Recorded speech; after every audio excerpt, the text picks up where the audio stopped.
Senhoras e senhores, muito bom dia.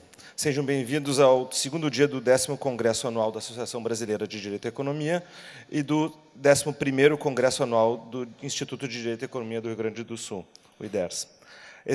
O evento desse ano, cujo tema é Direito, Economia e Desenvolvimento, conta com patrocínios da AMIL, Carvalho Machado Tim Advogados e da Federação Nacional de Saúde Suplementar, FENA Saúde. Agradecemos também ao apoio do Instituto Brasiliense de Direito Público, IDP, da Escola de Direito da Unicinos e da Unicinos. Eu peço a gentileza de desligar os celulares e manter no silencioso, por favor.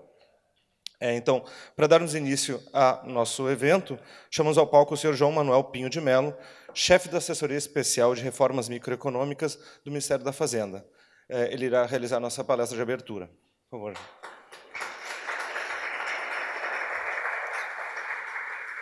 O professor João possui graduação em Administração Pública pela Escola de Administração da FGV, e mestrado em Economia pela PUC-Rio e PhD em Economia pela Stanford University.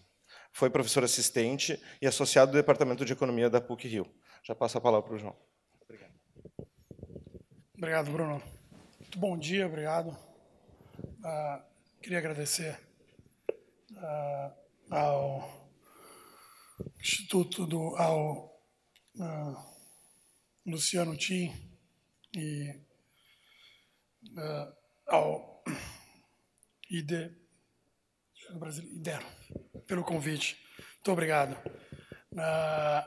Eu vou falar um pouco, contar para vocês um pouco da agenda de reformas microeconômicas que nós estamos levando a cabo no Ministério da Fazenda, sob o comando do ministro Meirelles. Mas eu sei que esse é um congresso sobre direito e economia, então eu vou tocar o tema e a interseção entre direito e economia durante essa breve fala. Eu estava comentando hoje de manhã com o Luciano, e não é porque eu estou aqui, esta é uma agenda absolutamente fundamental para a construção do crescimento sustentado no Brasil. A melhor compreensão de ambas as áreas sobre a outra, uma boa compreensão pode significar, a minha econometria aqui não é exatamente muito precisa, mas eu diria que pode significar meio ponto percentual de crescimento do PIB durante 30 anos, o que pode nos fazer, em 30 anos, a diferença entre a renda per capita da Itália ou de Portugal. Só um pouco de contexto. Eu sou acadêmico, mas aqui é um papel um pouco mais institucional. Explicar o que é esse nome enorme, Assessoria Especial para as Reformas Microeconômicas.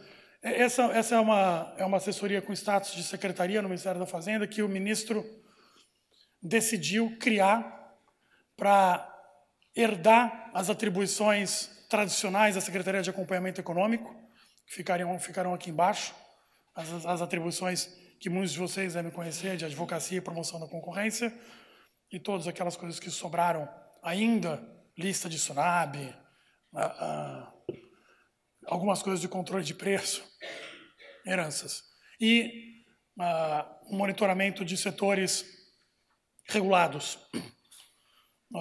Em adição aos mandatos tradicionais da Secretaria de Acompanhamento Econômico, essa assessoria, que mudará de nome agora com o decreto que sai este mês,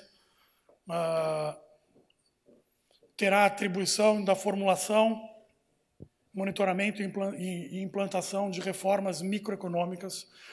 O ministro quis trazer de volta a Fazenda explícita e formalmente para esta agenda, por acreditar que nós temos que começar a construir as bases para o crescimento sustentado. O que eu quero dizer com crescimento sustentado? É aquele constante durante 30 anos. Todos os países que chegaram ao clube do desenvolvimento com justiça social chegaram porque cresceram de maneira constante durante muitos anos.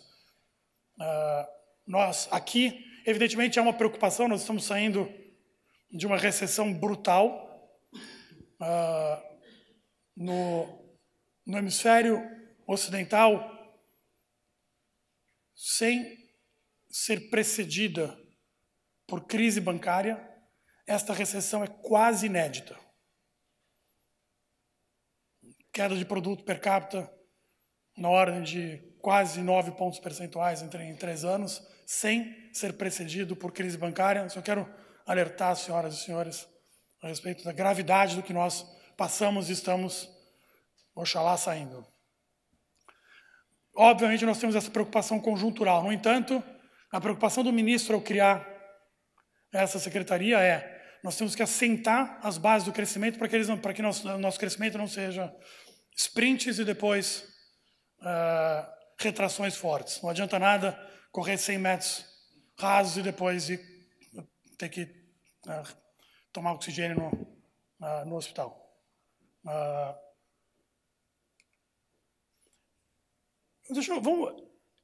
Eu falei de 30 anos para frente, a gente esquece há quão pouco tempo foi 30 anos atrás. Então, vou primeiro olhar 30 anos atrás para guiar os próximos 30 anos. Este gráfico mostra a razão da renda per capita entre Brasil e Estados Unidos ao longo dos últimos 26 anos. Ele está normalizado no número 1, só para ajudar a comparação ao longo do tempo. Mas, na verdade, o Brasil tinha 1/4 da renda per capita dos Estados Unidos, lá no começo dos anos 90. Se fizer no começo dos anos 80, dá mais ou menos a mesma. Oscilou, foi para cima e para baixo, nós terminamos o período com 1/4 da renda per capita dos Estados Unidos. Vamos colocar isso em perspectiva. Primeiro, durante esse período houve enormes avanços de ordem institucional. Nós domamos, ou pelo menos achávamos que tínhamos domamos a grande instabilidade macroeconômica. Nós assentamos algumas instituições que nós acreditávamos que permitiriam a sustentabilidade do tamanho do setor público e a sustentabilidade fiscal do país. Nós distribuímos renda, quer dizer, nós tiramos uma fração grande da pobreza, é diferente de distribuir renda. Os dados novos, inclusive, sugerem que nós não distribuímos renda. No entanto, então, acho que esses são avanços que devem ser, nós devemos tê-los em mente, são importantes, são fundamentais. No entanto, a meu ver, esse é um desempenho do ponto de vista de crescimento de longo prazo muito aquém do que nós podemos entregar. Não houve convergência, quando deveria haver convergência com um país com as dotações que o Brasil tem. Nós temos que ter como objetivo que a nossa renda per capita se aproxime da renda per capita dos Estados Unidos. O copo meio cheio tampouco divergiu, alguns países divergiram para baixo. Isso não quer dizer que nós não crescemos, nós crescemos, mas nós crescemos em linha com a economia dos Estados Unidos. Eu vou fazer um pouco de economia forense aqui, já que é um seminário de Direito e Economia. E essa economia forense, macroeconomia forense. Por que nós não crescemos? Por que é importante fazer essa pergunta antes de eu chegar nas reformas que nós estamos fazendo?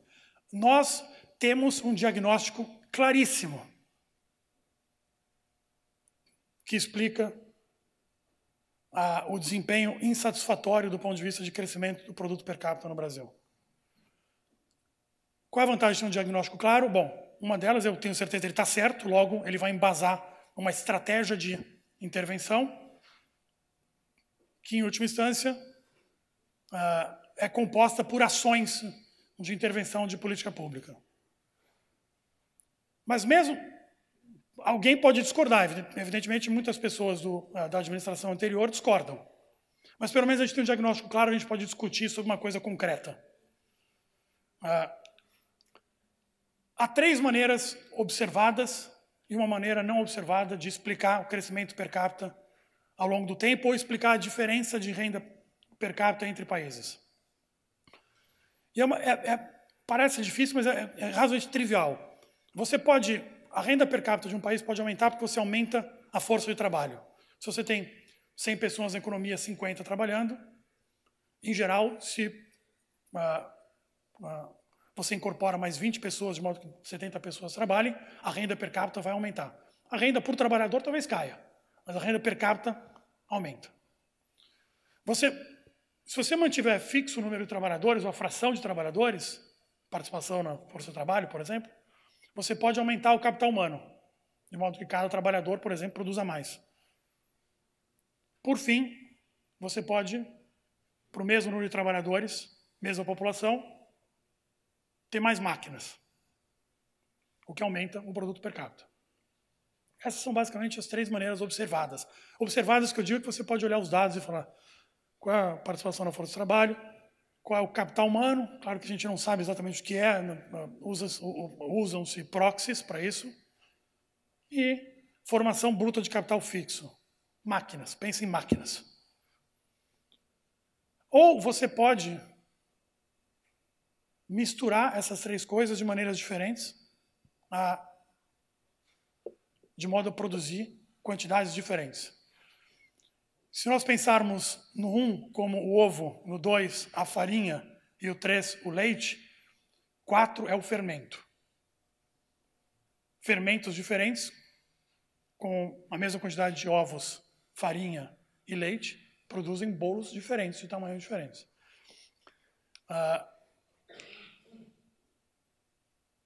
Tem que admitir que, na verdade, o 4 também pode ser visto como a medida da ignorância dos economistas.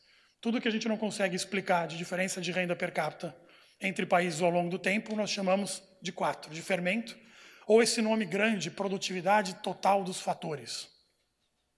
Quer dizer mais ou menos quanto você produz. Você pode ter produtividade do trabalho, quanto você produz para o trabalhador. Produtividade total dos fatores é quanto você produz por uma mistura de trabalhadores e máquinas. Pode pensar assim. Um índice de trabalhadores e máquinas. Esse gráfico, de novo, ele está normalizado.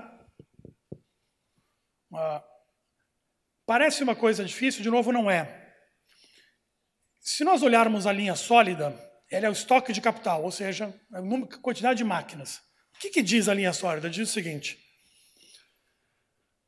a diferença na quantidade de máquinas entre o Brasil e os Estados Unidos diminuiu ao longo desses 26 anos. Claro, o Brasil começa de uma base mais baixa, mas segue sendo verdade que não é que o Brasil tem mais máquinas que os Estados Unidos hoje, não é isso que esse gráfico diz. Diz que diminuiu a diferença, nós convergimos no número de máquinas. Se nós olharmos a linha tracejada, que é o capital humano, e aqui o capital humano é medido pelo número de anos de escolaridade. Parte da medida da ignorância dos economistas é a qualidade. Também diminuiu a diferença de escolaridade entre o trabalhador dos Estados Unidos e o trabalhador. Eu falo sempre dos Estados Unidos porque eu tomei uma bronca outro dia por usar norte-americano.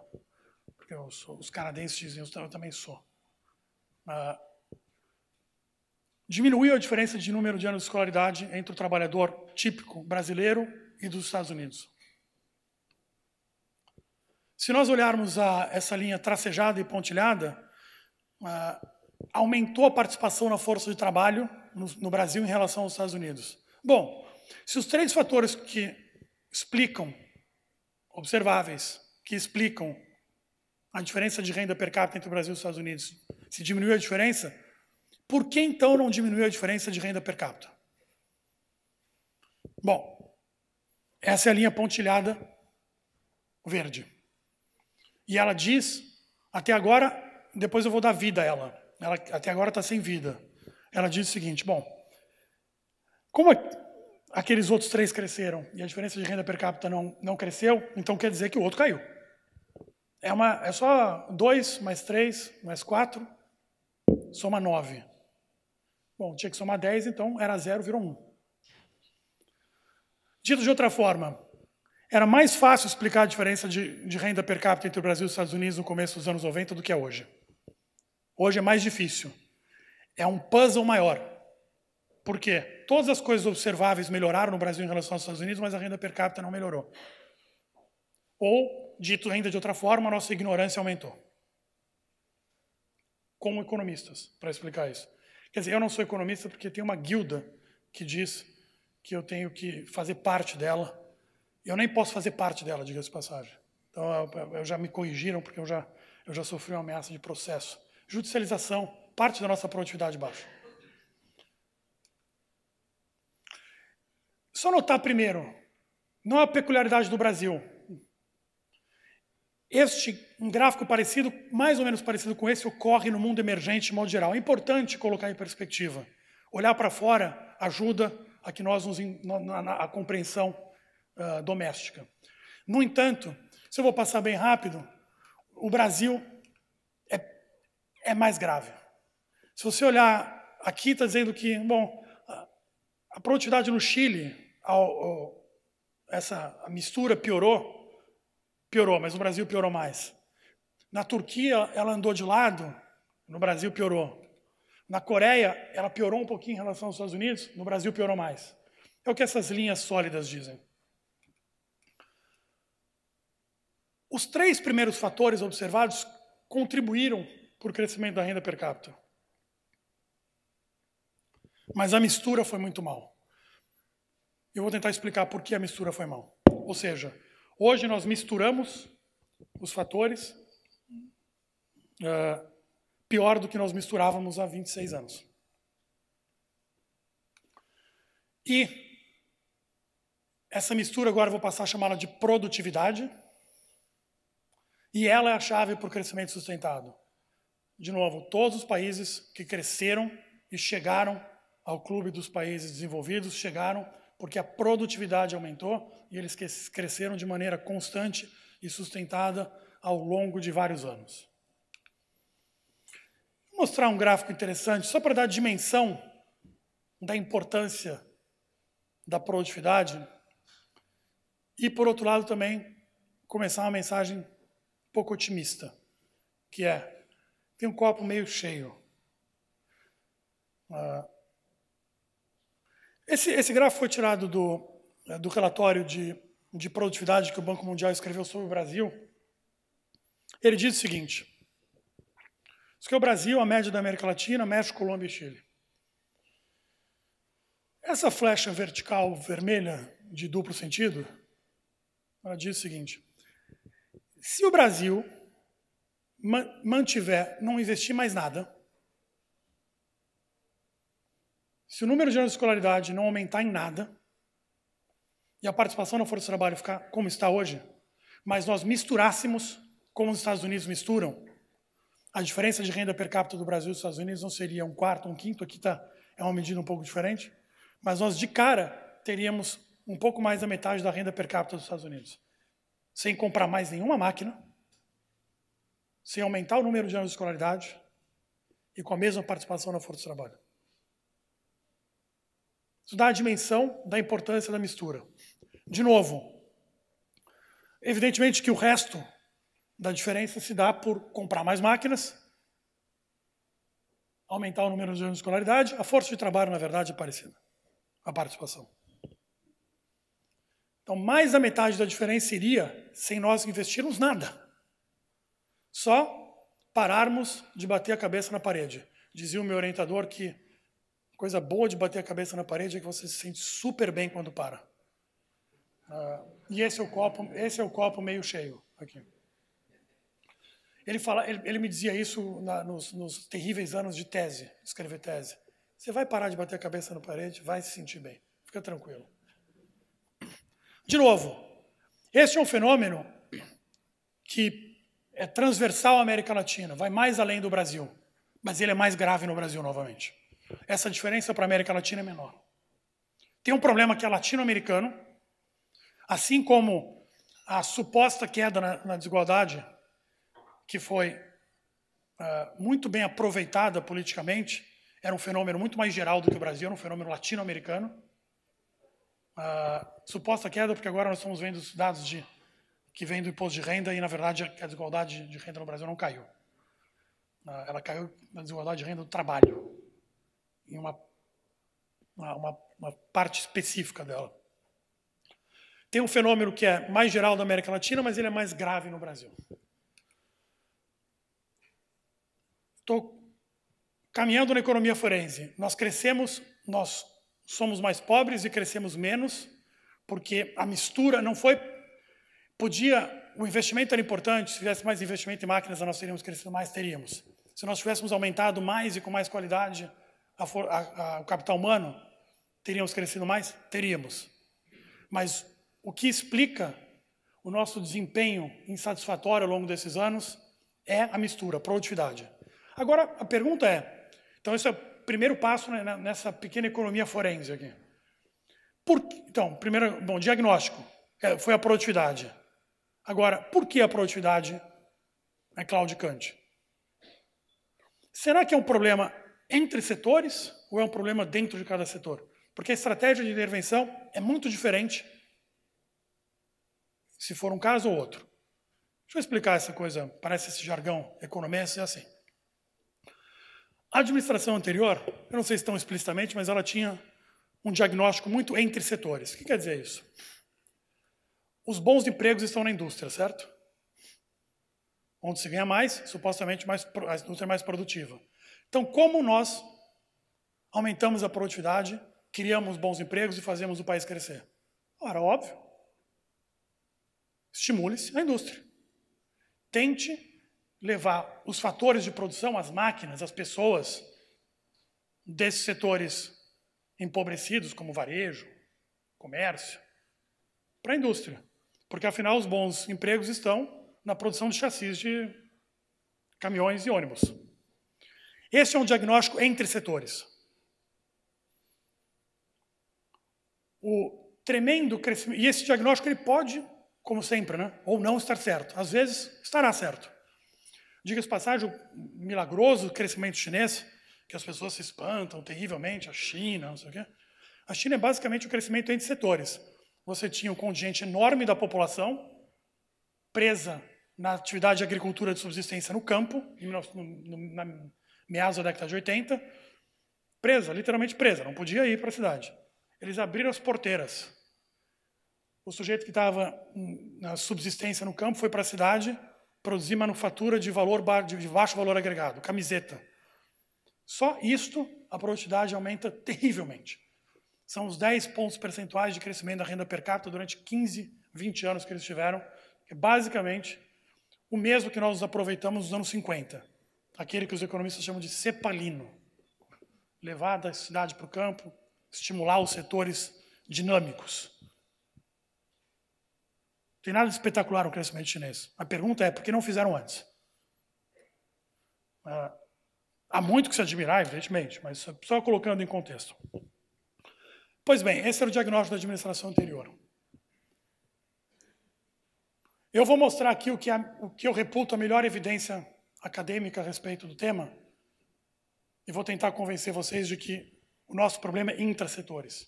É que a nossa produtividade é baixa em todos os setores. O que nós precisamos é aumentar a produtividade transversalmente em todos os setores. A gente não precisa necessariamente ter mais indústria. Não precisa ter mais agricultura, não precisa ter menos comércio, mais varejo, o que é que seja. É um problema intrasetores. Na verdade, pelo bem do tempo, eu vou passar esses gráficos. Eu vou mostrar duas tabelas de um artigo produzido, e aí, dadas as disputas entre os economistas, para mim é um prazer mostrar um artigo cujos autores são do Instituto de Economia da Universidade Federal do Rio de Janeiro. Essa tabela, ela diz o seguinte, vamos olhar para a terceira e para a quarta coluna, diz diferença. E aqui, produtividade da economia brasileira. Aqui ele está fazendo produtividade do trabalho, está um pouco diferente do que eu tinha antes, mas, grosso modo, pode pensar que é uma coisa parecida. Produtividade da economia brasileira substituindo a estrutura de ocupações desta pela dos países de referência, em $1.000 por trabalhador. Pois bem, o que isso quer dizer? Quer dizer o seguinte, aquele número menos 24% em 1995. Quer dizer o seguinte, se nós tivéssemos a estrutura produtiva da China em 1995, o que, grosso modo, seria pegar o pessoal que está aqui em Porto Alegre, em São Paulo, e jogar de volta para o campo. É isso que quer dizer em 1995. A produtividade da economia brasileira cairia 24 pontos percentuais. Claro, você pegou o pessoal da cidade e voltou para o campo, vai ser mais improdutivo. Só está dizendo que a China era rural, majoritariamente rural em 1995. Note que essa diferença cai. E se nós fizéssemos isso em 2009, como a China continua rural, a produtividade do trabalhador brasileiro caía outros 10 pontos percentuais. Hoje deve dar 0. Mas a segunda linha, terceira e quarta colunas, mostram esse número perto de 0, 4, que é o México. Isso aqui só está nos contando o seguinte: a estrutura produtiva da economia brasileira é parecida com a estrutura produtiva da economia mexicana. Replicar a economia mexicana não muda muita coisa. Agora, olha que espetacular. Se nós replicássemos a estrutura produtiva da economia americana, perdão, dos Estados Unidos e da Alemanha, a produtividade do trabalho, que significa basicamente ter mais indústria. Vamos ser. A produtividade do trabalho cresceria espetaculares 65%. Aí você me diz, bom, mas você não acabou de me dizer que não é esse o driver de crescimento? Pois bem, então façamos outro exercício. Aqui, produtividade da economia brasileira substituindo o nível de produtividade das atividades desta pelas dos países de referência. Ou seja, você mantém a mesma estrutura produtiva e você coloca a economia brasileira, pega o setor de varejo do Brasil, coloca ele na produtividade alemã. Pega o setor industrial brasileiro, coloca na produtividade do setor industrial alemão. E assim por diante. A primeira linha diz que a economia chinesa era bastante improdutiva, fica cada vez menos, hoje deve dar em zero. A segunda linha diz que a economia mexicana era mais produtiva que a brasileira, em 95 é menos hoje. O México é um caso a ser estudado, inclusive. Eu quero que nós olhemos para terceira e quarta linhas, terceira e quarta colunas. Se nós tivéssemos exatamente a mesma estrutura produtiva que nós temos hoje, mas nós fôssemos em cada setor tão produtivo como os alemães, a produtividade do trabalho cresceria espetaculares 450%. Isso não estou dizendo eu, economistas ou FRJ. Eu sou filho da PUC do Rio, são os neoliberais. São os economistas treinados na tradição cepalina de estimular a indústria. Os outros gráficos que eu passei rapidamente, eles mostram essa mesma evidência de outra forma. Por isso que nosso diagnóstico é: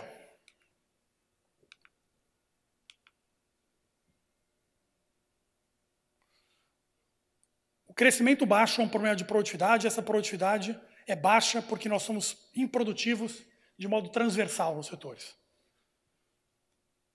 Muda muito a estratégia de intervenção. Se você acha que é um problema entre setores, você vai fazer intervenções para tentar estimular alguns setores. Se você acha que é um problema que perpassa os setores, você vai fazer que tipo de reforma? Aqui, eu não consigo tirar a pecha de professor, então vou colocar uma matriz 2x2 aqui. Que tipo de reforma, então? Aqui eu vou classificar as reformas entre horizontais e verticais. Horizontais são reformas que atingem todos os setores. Verticais são reformas ou intervenções específicas a um setor. E aqui são intervenções de mercado versus bens públicos. Eu não vou explicar porque é melhor com um exemplo. O que é uma intervenção de mercado vertical? Por exemplo, subsidiar a exportação de serviços. Leia-se. Essa é a maneira eufemística para crédito subsidiado para o Odebrecht fazer ponte em Maputo. É isso aqui. Exportação de serviços, de empreitada, nesse caso. Intervenção, defesa antidumping. Se vocês soubessem o que aconteceu de 2012 para cá, essas são uma explosão das medidas de defesa antidumping. Por quê? Afinal de contas, tem pouca graça criar poder de mercado aqui se você pode importar, né? Ela é vertical porque ela é específica a um setor. Ela é uma intervenção de mercado porque ela altera os preços. O que é uma intervenção de mercado? Porque altera preço, algum subsídio, subvenção, mas que é horizontal aos setores. Vale para todo mundo. Lei do bem. Lei do bem, basicamente, é crédito tributário para quem faz investimento, supostamente faz investimento em pesquisa e desenvolvimento. Vale para todo mundo. Claro que alguns setores se beneficiam mais do que outros, porque a heterogeneidade na intensidade de investimento em P&D entre setores, mas, em princípio, está disponível para todo mundo. Uma intervenção que é vertical, que é específica a um setor, mas é um bem público. Por exemplo, controle fitossanitário. E aqui eu vou pedir 3 minutos para contar uma história sensacional. Está escrito ali, castanha do Pará, cuja tradução em inglês é Brazil Nut, que também poderia ser Brazil Nut Case. Até 2010, a castanha do Brasil ou do Pará, o Brasil tinha 70% das exportações. Mais nos valha, né, que nós consigamos isso. Hoje nós temos 3%, e a Bolívia tem 70%. Por quê? Porque em 2012 houve uma alteração no âmbito da Comissão Europeia, que aumentou as exigências fitossanitárias. É uma peculiaridade lá de alguma molécula, sei lá o que é. Que a Bolívia, os produtores bolivianos se organizaram para resolver o problema de ação coletiva e certificação fitossanitária, e nós não conseguimos. Eles adquiriram market share, nós perdemos. Ah, mas castanha do caju não tem valor adicionado. Na verdade, é enorme. É uma coisa que basicamente é de graça tirar e que se vende por um preço alto. Por fim, aqui, projetos de infraestrutura são intervenções verticais, muitas vezes porque são específicas a um setor ou a uma região, mas é um bem público. E aqui também vale começar a dar vida à produtividade. O que é a improdutividade, na verdade? Todo mês de janeiro, vocês prestem atenção, me cobrem neste mês de janeiro. Quer dizer, as mudanças climáticas podem ser... Se eu errar, eu vou culpar a mudança climática. Mas todo mês de janeiro, quem tiver a pachorra de fazer essa pequena investigação, tem uns 2 ou 3 dias lá, Jornal Nacional, que mostra os caminhoneiros atolados na BR-163, que é aquela que sai de Sinop, mais ou menos, no norte do Mato Grosso, e vai subindo ali. Porque um trecho de 250 quilômetros atola todo santo ano. Isso tem a ver com produtividade? Tudo. Nós temos a fronteira agrícola da soja, é mais ou menos ali. A partir daquele ponto, já não é economicamente interessante uma produção de soja, porque é muito caro sair por Santos, está muito longe. E é muito caro sair pelo corredor norte, porque você fica atolado 2 meses. Diga-se, essa é uma área que já está devastada. É agricultura pecuária extensiva, que é uma atividade basicamente local, cujo custo de transporte não importa tanto. Se nós conseguíssemos resolver isto, de cara a produtividade sobe, porque a mesma terra, as mesmas pessoas, as mesmas máquinas, você viabilizaria uma atividade produtiva, nesse caso soja, vamos dizer, cujo valor é muito mais alto do que a agricultura, do que a pecuária de gado extensiva. Isto é improdutividade, isto é o fermento. Por fim, são as intervenções horizontais, bens públicos. Toda a agenda de ambiente de negócio está aqui. Rule of law. Promoção e advocacia da concorrência aqui, perpassa os setores. Dado o nosso diagnóstico, nós vamos intervir um pouco aqui, mas majoritariamente aqui. Por isso que eu queria dizer, nós temos um diagnóstico, a economia forense sugere esse diagnóstico, a melhor evidência acadêmica, idem, e por isso nós vamos intervir aqui. Por que a produtividade estagnou? Alguns desses fatores são perenes, outros pioraram ao longo do tempo. Nós temos uma legislação laboral, menos agora, que distorce as decisões do mercado de trabalho. Nós temos instituições débeis mesmo que, de fato, se nós olharmos, por exemplo, a nossa lei de recuperação judicial, de 2005, ela é uma boa lei. Mas nós aprendemos, ao largo desses 12 anos de experiência, na verdade, ao largo dos 12 anos, não. Nós aprendemos foi nos últimos 3 anos, que é quando ela foi testada de verdade, no meio de uma recessão brutal. Que os juízes, talvez, a aplicação da lei pudesse melhorar. É por isso que nós agora estamos com a proposta pronta, ela irá ao sistema do governo, se tornará pública brevemente, que alterará significativamente a lei de recuperação judicial. Não porque a anterior é ruim, ela é boa. Se você for lá no índice de Doing Business do Banco Mundial, tem uma série, eles têm um checklist, né? A lei tem essa característica, ela é inspirada nos capítulos dos Estados Unidos. Tem lá, é boa, quem cumpre isso, cumpre aquilo. Quando nós olhamos o resultado prático quantitativo, fração do patrimônio que é recuperada, tempo de resolução nós estamos sistematicamente abaixo da média da América Latina. Não é assim, não, é pior do que a Dinamarca. Bom, tudo bem, isso aí. Pior que os nossos pares aqui do lado.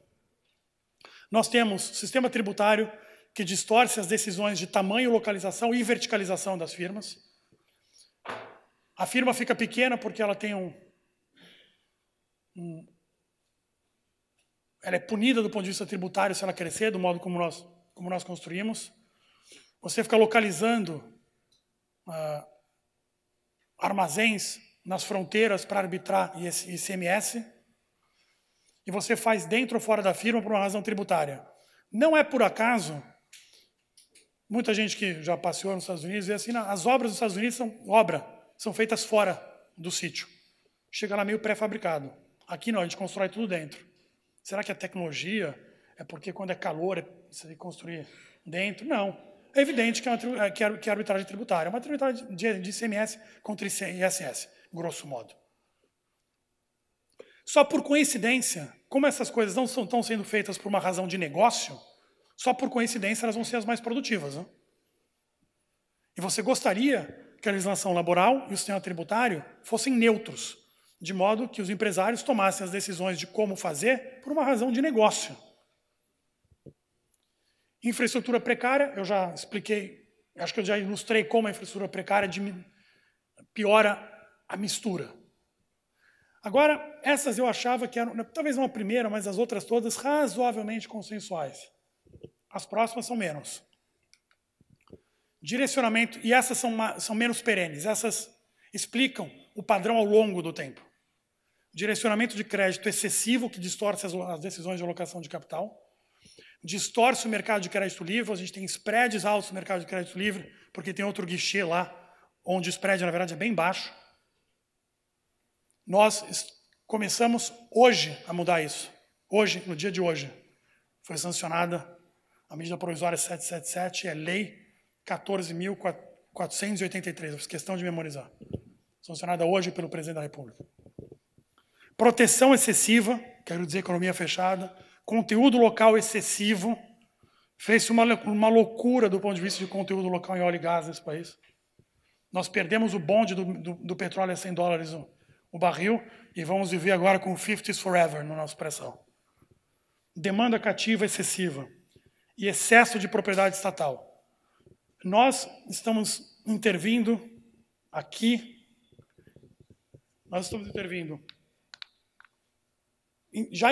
já fizemos a intervenção no primeiro, estamos intervindo no segundo, no terceiro, o sequenciamento é depois. Nós estamos intervindo no quarto, no quinto, no sexto, no sétimo e no oitavo. Em todos os pontos. As consequências, má alocação do capital, da força de trabalho e do capital humano, custos de entrada altos e redução da competição, preços altos de insumo para a produção e para o consumidor, menor capacidade de produzir. Começar o copo meio cheio agora, a agenda da produtividade voltou. E eu faço questão de dizer que ela voltou porque ela não pertence a um governo, não pertence a um partido. Ela já foi feita por partidos diferentes, de governos diferentes. Em particular, ela foi muito ativa, por exemplo, no primeiro mandato do ex-presidente Lula. Agora ela voltou. Que nós vamos criar condições para competir. Isso é melhorar o ambiente de negócio. E eu vou ser bem específico aqui. Estabilidade, qualidade regulatória, desburocratização. Expor a competição. E reduzir os fatores que induzem as distorções de capital e de trabalho. É o nosso diagnóstico. Com o mesmo capital e o mesmo trabalho, se você diminuir as coisas que distorcem, que colocam eles nos lugares errados, a economia cresce. Eu já mostrei esse slide em plateias que talvez sejam um pouco menos amigáveis do que esta. Por exemplo, a indústria paulista. Eu sou muito querido no meu estado natal. Mas eu gosto de notar o seguinte: não há grande discordância a respeito disso. É uma discordância de sequenciamento. O que partes dos setores produtivos nos dizem, olha, você me dá uma legislação laboral ruim, tributário que distorce, burocracia, infraestrutura precária, assim eu não consigo competir. Então você tem que me dar subsídio de crédito, isenção, exoneração, tarifa de importação. Primeiro você resolva isso, depois você faça isso aqui. Primeiro, segundo. E nós dizemos assim, olha, verdade, nós como governo, na verdade como Estado brasileiro, nós temos que atacar aqui, nós estamos. Mas esse sequenciamento é impossível. A gente vai ter que trocar o pneu com o carro andando. Porque o sequenciamento é totalmente paralisante. Então vamos lá. Em burocracia, o governo tem uma agenda extensa. As pessoas não conhecem porque não é aquela agenda do anúncio, grande anúncio do PAC. Vou fazer a transposição de não sei o quê, Essa é uma agenda contínua. E é uma agenda de formiguinha. E é uma agenda que as pessoas não veem por isso. E é uma agenda extensa de... Aqui nós não estamos mexendo com o sistema tributário, tá? Nós estamos diminuindo o ônus da conformidade tributária. Por exemplo, E-Social. Ficou infame pela maneira como foi atabalhoada que foi implantada no caso dos empregados domésticos. Mas a ideia faz todo sentido. Uma plataforma única, janela única, para conformidade das obrigações previdenciária, trabalhista e tributária, num único lugar. A gente pode discutir, a Receita Federal quer fazer censo ali, te pergunta milhares de coisas, tudo bem. Vamos, junto com a Receita, tirar as coisas, mas se colocar tudo junto, vai impor um ônus ao setor produtivo no primeiro momento? Vai, porque vai ter que trocar os sistemas, mas faz sentido, é um investimento que vai diminuir o custo da conformidade tributária. Tempo gasto com conformidade tributária, ou capital humano escasso, bem qualificado, gasto com conformidade tributária, ele não é usado para produzir. Essa é uma das raízes da nossa improdutividade. Se o sujeito está lá, a gente investe no capital humano, forma contador, advogado, para ficar tentando entender como que você pode ficar conforme com a Receita Federal, é improdutivo. Se tivesse uma atividade produtiva, estaria produzindo alguma coisa. Bom, também gasta-se esse tempo enorme para arbitrar a legislação trabalhista, na litigiosidade trabalhista, para arbitrar a legislação tributária. Isso é a raiz da improdutividade. Eu dei só o exemplo do E-Social, mas a implantação e expansão da nota fiscal eletrônica de serviços, que isso será a mesma coisa que a nota fiscal eletrônica de mercadorias, que é um sucesso absoluto. Simplificação dos procedimentos de conformidade tributária e obrigações acessórias no âmbito do Sistema Público de Escrituração Digital, o SPED. Isso quer dizer assim, isso é feito continuamente no CONFAS, que é o Conselho dos Secretários de Fazenda.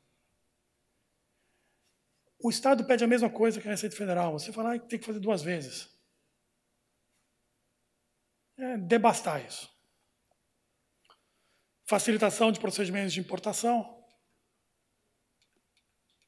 Notem que essa é uma agenda horizontal aos setores. Estratégia, ação. A estratégia é intervir de maneira horizontal. Não tem dogmatismo, claro que haverá intervenções nos 4 quadrantes ali. É onde está concentrado. Qual é outro pilar enorme da intervenção?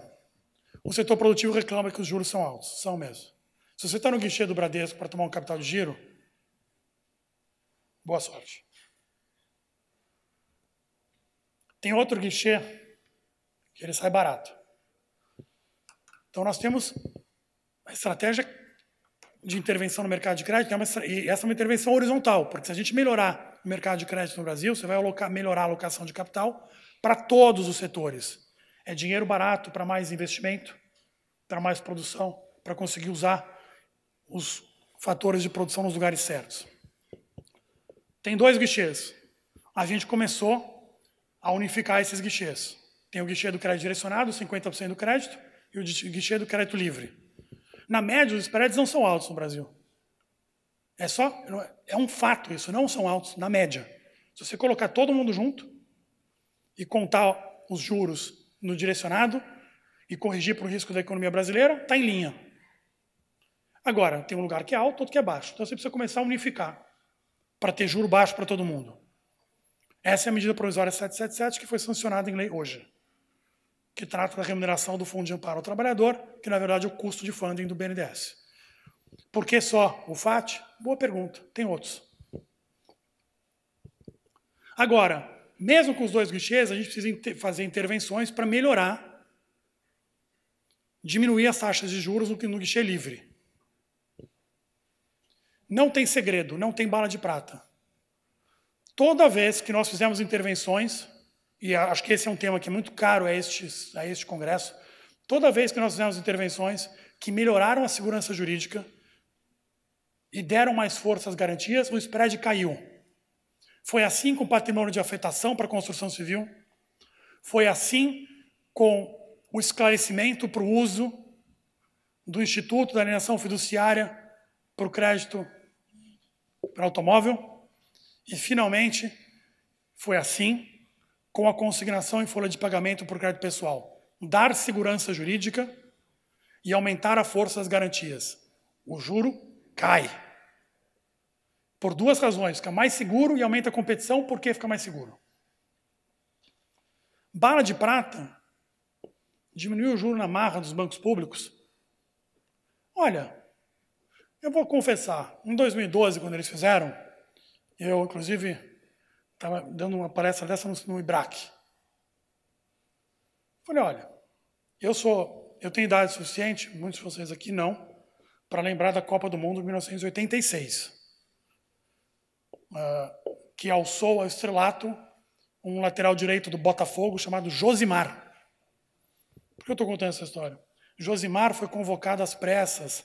Depois do primeiro jogo, o lateral direito da seleção brasileira era o Edson, do Corinthians. Se machucou no jogo contra a Espanha. Ou contra a Argélia, um dos dois jogos. O terceiro jogo era contra a Irlanda. Veio o Josimar, lá do Rio, estava lá fazendo não sei o quê. Foi lá para Guadalajara. O Tele ficou na dúvida se botava ele, se improvisava o alemão na lateral direita. Botou o Josimar. Aí o Josimar, lá do meio da rua, bateu a bola no gol contra a Irlanda. E eu olhei aqui, eu tinha 13 anos de idade, eu olhei aquilo e falei, vai na arquibancada. Não é que a bola fez assim e entrou no ângulo. Eu usei essa analogia para a intervenção de 2012. Quando eles bateram a bola no gol em 2012, eu falei, vai na arquibancada. Mas pode ser que caia no ângulo. De repente, você tem que ter um diagnóstico de conluio do qual participariam, inclusive, os bancos públicos. Né? Mas tudo bem, isso é outra coisa. Eles desceram a taxa de juros, a bola foi para onde? Para a arquibancada, claro. Eu escrevi na época. Isso só carregou o crédito ruim nos balanços dos bancos públicos, destruíram o balanço da Caixa. O Banco do Brasil menos, porque tem minoritário. Então, mais controlado. Não tem bala de prata. Para fazer cair o juro, tem que aumentar a segurança jurídica. O sistema judicial tem que colaborar, entender que você proteger o devedor que não paga aqui, você está prejudicando o devedor que paga ali. E essa é a contribuição que o sistema judiciário brasileiro tem a dar, fundamental para o país. E esta contribuição vale 0,5 ponto percentual do PIB durante 30 anos. E nós estamos intervindo. Tem uma série de intervenções. Inclusive coisas já entregues. Medida provisória 775, já convertida em lei. Ficou conhecida como duplicata eletrônica. Nome ruim. Ela é o arcabouço jurídico para a constituição de ônus e gravames em ativos financeiros feita em plataformas registradoras centralizadas. Nossa, que nome enorme. É assim. Você pega uma duplicata hoje, você quer dar alguma mais segurança jurídica a ela, você vai lá e registra ela num cartório. O que esse arcabouço jurídico permite é que você o faça numa plataforma registradora. A mais famosa é CETIP. Mas pode ser na CRDC, da Associação Comercial de São Paulo, CERC, tem várias. Vai diminuir barbaramente o custo de registrar. 2, com a regulamentação, a gente precisa agora tirar a cartularidade da duplicata, por exemplo, para ela poder ser digital. Porque hoje, a lei assim, é um pouco ambígua, pelo que eu entendo, mas assim, você precisa ter um papel, uma duplicata, né? Aqui, física. Não faz o menor sentido, evidentemente. Com certificação digital, por exemplo. Tem uma série de mudanças do encanamento regulatório disso, do law and economics disso, para a gente conseguir constituir de maneira segura em plataformas centralizadas. Isso tem o potencial para ser, para o desconto de duplicata e de recebíveis, aquilo que a consignação em folha de pagamento foi por crédito pessoal. Aumenta a transparência, aumenta o seguro da garantia e aumenta a competição pelo desconto daquela duplicata, o juro cai. Não tem segredo. A gente sabe disso. Sinter é o embrião da central de garantias imobiliárias. Nós vamos aperfeiçoar, e aqui eu estou bem no law and economics da coisa, nós vamos, agora o cadastro positivo vai decolar. É a terceira tentativa, os americanos também. Tem um ditado muito bom, diz assim, the third time is the charm. A terceira tentativa que funciona. Por que não funcionou até hoje? Porque a Lei Complementar 105, que rege sobre o sigilo bancário, diz que é um crime bastante grave você vazar a informação financeira dos outros. Mas ela excepcionaliza o compartilhamento entre alguns agentes econômicos do sistema financeiro. Estão lá os bancos, eles podem passar para o Banco Central, por exemplo. Então tem uma série. O artigo 2º lista lá uma série de exceções. Os birôs de crédito não estão lá. Logo, para você fazer parte do cadastro positivo, quer dizer o seguinte, que as suas informações de transações financeiras podem ser compartilhadas, você tem que ir lá assinar um papel abrindo mão do sigilo bancário. Para quê? Para o banco poder mandar para o birô de crédito. Ora, se assim não vai funcionar, não? Você tem que ir lá assinar. Tradicionalmente os bancos, como também do outro lado, law and economics de novo, quando se fez isso, muito por resistência dos consumeristas, manteve-se o que se chama de responsabilidade objetiva do originador da informação, ou seja, as Casas Bahia, lá que é o consulente, vai lá, pega o teu histórico, você gastou tanto no cartão de crédito nos últimos 2 anos e pagou sempre em dia. Aí vaza. Atrás de qual bolso você acha que o sujeito vai? No banco, claro, que é o bolso mais profundo. Então, os bancos resistiam pelas duas razões. Nós vamos fazer um caminho legislativo cujo sarrafo é alto, que é alteração de lei complementar, para incluir os birôs de crédito na excepcionalização da Lei 105 e vamos retirar a responsabilidade objetiva dos originadores e vamos proteger os consumidores. Porque hoje o consumidor vai sempre poder assinar um papel dizendo que ele não quer fazer parte do cadastro. E não se preocupa, que a informação negativa, você não precisa assinar papel nenhum, vai ser compartilhada. Agora, hoje, depois que nós fizermos essa mudança, o default vai ser todo mundo faz parte do cadastro. Só que as Casas Bahia já não vão mais observar toda a tua informação, mas sim o teu score de crédito. É o modelo dos Estados Unidos, modelo de score de crédito. Acho que eu já passei do tempo. Deixa eu passar um pouco mais rápido. Nós vamos, como eu disse, aperfeiçoar a lei de recuperação judicial para aumentar a celeridade, permitir mais investimento dentro da recuperação. Já fizemos diferenciação de preço por meio de pagamento e prazo, que coloca pressão competitiva no desconto de recebíveis de cartão de crédito. Financiamento. A gente vai diminuir a alocação de capital. Nova política operacional do BNDES, nova TLP. Tem apetite no setor privado. A estratégia aqui é de crowd-in. Tirar o BNDES, nem que a gente achasse que é bom o BNDES ficar financiando 80% dos projetos a taxa de juros baixa, que já deu errado, diga-se de passagem, nem que a gente achasse, não tem espaço fiscal para fazer agora. Então tem que sair. Os leilões de transmissão de energia que o BNDES financiou, mas com taxas de mercado, foram um sucesso absoluto as 2 últimas rodadas. Por quê? Porque nós paramos de tentar adivinhar os retornos, deixa livre o retorno. Se o preço for alto, vai ser alto. E não tem nenhuma razão. Quando você fala com os investidores, o problema não é juros altos no Brasil. Os projetos de infraestrutura no Brasil, como, por exemplo, pavimentar a BR-163 lá acima de Sinop, ou levar água de um lado para o outro, não transpondo o rio, mas com fio de energia de transmissão, de energia elétrica, que é levar água do sul do Brasil, onde sobra, para o Nordeste, num regime de chuvas que não é correlacionado, tem um valor estrondoso, estonteante. Nós não conseguirmos entregar esse investimento é muito frustrante. Eu ia falar outra palavra, mas é muito frustrante. Isso vai com juro real de 10% ao ano, tem retorno suficiente. Outra parte, nós vamos diminuir a alocação de capital de trabalho, diminuindo a propriedade e o controle estatal dos ativos. A gente pode discutir, é privatização mesmo, não tem meia palavra, não. Não tem desestatização, não tem concessão, é privatização. É privatização da Eletrobras. Eu queria referir, é privatização. A gente sabe que os... Obrigado.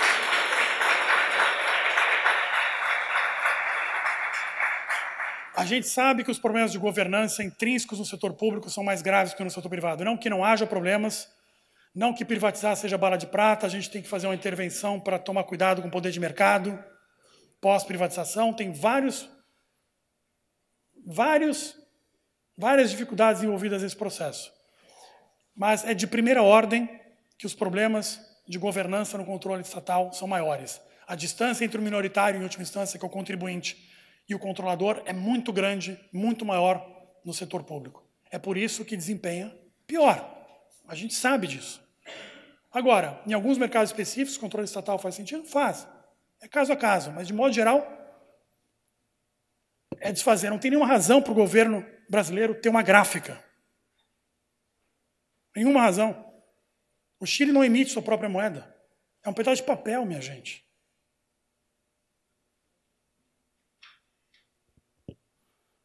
Bom, eu não vou nem dizer o que foi feito dentro da Eletrobras, né? Que só ilustra o problema do controlador que tem. Destruiu-se a empresa à custa dos minoritários que ela tem e no mercado de capitais e à custa do minoritário de verdade, que é o contribuinte brasileiro. Nós já revisamos a política de exploração de óleo e gás e a Petrobras está fazendo a sua virada. Parar de atrapalhar a empresa, controle de preço de gasolina, obrigá-la a ser controladora e fazer um investimento em todo o pré-sal. E, por fim, para compensar tudo isso, obrigá-la a comprar caro um produto que nem consegue, uma sonda que nem consegue produzir no Brasil. Nós perdemos o bonde do petróleo a $100 o barril. Por uma razão. Alguns dizem ideológica, outros dizem outras razões. Perdemos. Parte era ideologia, parte está lá em Curitiba agora. Trabalhista. Má alocação do trabalho para todos os setores, horizontal. Reforma trabalhista, lei da terceirização. Boa parte da reforma trabalhista, eu digo metade dela, quem teve a paciência de ler, é só esclarecimento. Na verdade, é só esclarecimento, sabe do quê? Sabe o que vale a CLT? Não esse acórdão aqui. Não essa decisão aqui. O que vale é a CLT. Leiam o substitutivo do relator. Outra parte, reconhecer arranjos laborais que ocorrem na prática e estão à margem, ou estão à margem ou criam litigiosidade, reconhecer e dar um status legal para poder trazê-los para dentro e diminuir a litigiosidade. Eu queria... Terceirização é a mesma coisa. Poucos países, o legislador vai tentar adivinhar o que é atividade fim e o que é atividade meio. Isso é uma decisão de negócio. Pode haver problemas aqui com as MEIs e com o PJ? Pode. Mas a gente está tirando distorção. Lei de imigração, só para ilustrar, é uma lei cujo objetivo, claro, é humanitário. É uma lei muito progressista que o Brasil tem, mas, um pouco por influência da Fazenda, Tem uma coisinha ali, a proposta original tinha um Conselho Nacional do Trabalho, que era para dizer se tem equivalente local. Quando o Brasil crescia fortemente, quando ele estava naquele sprint que depois teve que ir para o hospital colocar oxigênio, quando estava no sprint em 2007, 2008, faltava engenheiro, por uma razão óbvia, não tem a mão de obra aqui. E a dificuldade de importar essa mão de obra era tremenda, a gente tirou. Óleo e gás. Eu posso falar 1 hora sobre óleo e gás aqui, eu vou ficar frustrado, vai sair na imprensa. Fez-se uma loucura. Nós estamos tem muita coisa para fazer, mas nós estamos desfazendo a loucura. É uma loucura que causa litigiosidade. Outros países têm políticas de conteúdo local? Tem. A Noruega tem. Bom, é a Noruega. Mas ninguém tem no nível que o Brasil tinha. E ninguém tinha com as peculiaridades que nós tínhamos. A Noruega tem assim, desenvolvimento e produção. Exploração e produção. Nós tínhamos, sei lá, centenas de categorias. Você tem que ter conteúdo local nesta peça. Era critério nos leilões. Então, o conteúdo local mínimo era 40, mas os exploradores prometiam 80, porque em determinados, se você ganhava ou perdia o leilão. Na expectativa de quê? Se você promete que você não pode cumprir. De renegociar, é claro. Aí iam na ANP, pedir o waiver, dizer que não tem equivalente nacional. Aí os engenheiros que podiam estar nas obras estavam dando parecer para dizer que não tinha peça no Brasil. Baixa produtividade, o engenheiro estava faltando na obra. Quando eu começo a falar dos engenheiros, eu também me entusiasmo. Eu uma vez calculei os subsídios implícitos do crédito subsidiado para exportação de serviços. Fazer obra em Maputo. Aí o pessoal do BNDES disse assim, não, olha, a gente está aumentando a demanda pelos engenheiros brasileiros, isso é muito importante. Eu falei, mas está faltando engenheiro no Brasil, minha gente, a gente não quer mandar para Maputo. Falta aqui. Olha os dados da RAIS e os prêmios de salário para os engenheiros. Abertura. OCDE, adesão formal ao Clube de Paris, negociações com a União Europeia. Muita coisa para ser feita, mas a gente já mudou, pelo menos engatou a marcha contrária. Coisa em andamento. A gente vai... O INPI acabou a consulta pública para uma solução para o problema grave do backlog de patentes que nós temos. E nós vamos fazer uma proposta jurídica, uma proposta para dar segurança jurídica ao drama do distrato imobiliário. Ilustra a contribuição que o judiciário pode dar ao país se a racionalidade aumentar. Infelizmente, a gente vai ter que normatizar. Já que o contrato não é cumprido, você vai lá e normatiza. Esse é um grande tema para uma tese de doutorado em Direito. As pessoas falam, a Constituição brasileira tem 1000 páginas, talvez tenha que ter 10.000.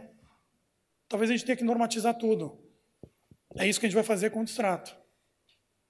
Escrever como é, qual é a multa, qual é a fração na lei, então é fração. Mas para que precisa disso? Escreve o contrato, cada um faz o seu. Ué, a gente tentou. É só ver o que está acontecendo no balanço da Cirela, da PDG, essa em recuperação judicial, é o outro lado da... Esse caminho é longo e duro, as resistências são bem concentradas aqui. A tramitação da medida provisória 777, que cria a TLP, ilustrou bastante bem isso. Mas não é intransponível, não. TLP muda um esquema de 40 anos de direcionamento de crédito que nós temos. Reforma trabalhista, ninguém acreditava que tinha chance. Aí você vai lá e faz. Os resultados vão aparecer aos poucos. Os jornalistas sempre perguntam, não, mas quanto que isso vai dar no PIB ano que vem? Eu falei, sei lá. Consignação em folha de pagamento diminui o spread depois de 3 anos. Até dar segurança jurídica nele, inclusive. Eu tenho um paper sobre uma decisão tomada pelo Tribunal de Justiça do grande estado do Rio Grande do Sul, que quase acabou com a consignação em folha de pagamento. Saiu daqui. Depois se resolveu no STJ. Não tem bala de prata. Isso aqui a gente tem um mapa e a gente vai andar. Esta agenda vai assentar as bases do crescimento de longo prazo, crescimento apoiado e lastreado no aumento de produtividade. Nós crescermos 3,5% ao ano, sistematicamente, em vez de 2,5%, em 30 anos, e lembra que esse gráfico aqui, 30 anos foi outro dia, né? Fará a diferença entre nós entregarmos para os nossos filhos e netos um país com a renda per capita da Itália, em vez de entregar um país com a renda per capita de Portugal. E é só assim que a gente vai conseguir entregar um país mais próspero e mais justo socialmente.